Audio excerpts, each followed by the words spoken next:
In this lecture module, we want to drill down a little bit into these categorizations of System 1 and System 2. We want to look at the properties that cognitive scientists use to group these things together and why they think they constitute separate strategies, common strategies for processing information to make inferences and to make decisions. So the first property that often gets attributed to System 1 is automaticity. That is, we don't decide to use these processes. We don't evaluate the problem. They are automatic reactions to a problem. So, for example, if I were to throw a ball at you, you would probably automatically duck out of the way. You won't think about it. You won't choose that strategy. It will be a reaction that you have to that situation. And that's how these System 1 inference and decision-making processes work. They're reactive. In fact, many of them are innate dispositions to how we process information that are part of our genetically determined brain function. And they just emerge out of development without any explicit instruction at all.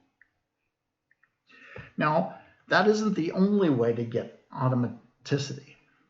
Learned procedures can be automated by constantly rehearsing them. So when you learn a musical instrument or when you learn how to shoot a basketball, one of the things you're doing is trying to cultivate automaticity so that you have this immediate reaction to these circumstances so that when you get past the ball, you just can automatically engage in this process that allows you to shoot it. System 1 processes tend to be autonomous as well. And then in this case, what we mean by autonomy is they operate relatively independently of working memory. They have very little draw on that precious working memory resource. Now that has some positive implications and it also has some negative implications. So because they aren't drawing on working memory, they're not utilizing working memory, they're operating independently of it. We have very little conscious awareness of using any particular System 1 inference strategy.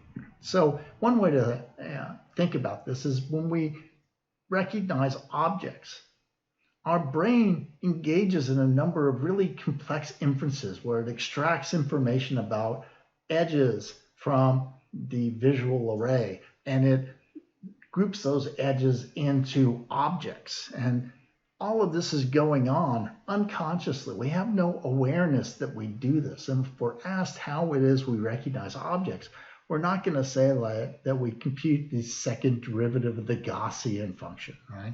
We don't say things like that because we have no conscious awareness that we're doing it. Similarly, we have no conscious oversight of these processes. We don't consciously select them. So we're not evaluating a problem and determining that this process is an appropriate process. And when we execute that process, we're not monitoring that process to make sure that it's executed in the way it ought to be. So we have very little conscious oversight of these System 1 processes as well. Finally, we have very little conscious insight into how we got our solution, how we made that decision or came to that conclusion. So an example I use in the textbook to illustrate this is judgments about facial attractiveness from the mate selection literature, quote unquote, mate selection literature in cognitive science. And so what cognitive scientists have discovered in research dating, at least back to the 70s, is that when people judge someone to be attractive, say facially, they'll cue on features of that person's face that they wouldn't have any conscious insight actually influence their judgments. So for instance, pupil dilation influences judgments of attractiveness. So what cognitive scientists discovered starting around the 70s was that when people are attracted to you, their pupils dilate just a little bit. We're sensitive to that. And we want to find people who are attracted to us attractive. And so when people's pupils are dilated slightly, we find them more attractive than when the same person doesn't have dilated pupils. But we wouldn't report that as a reason why we found someone attractive.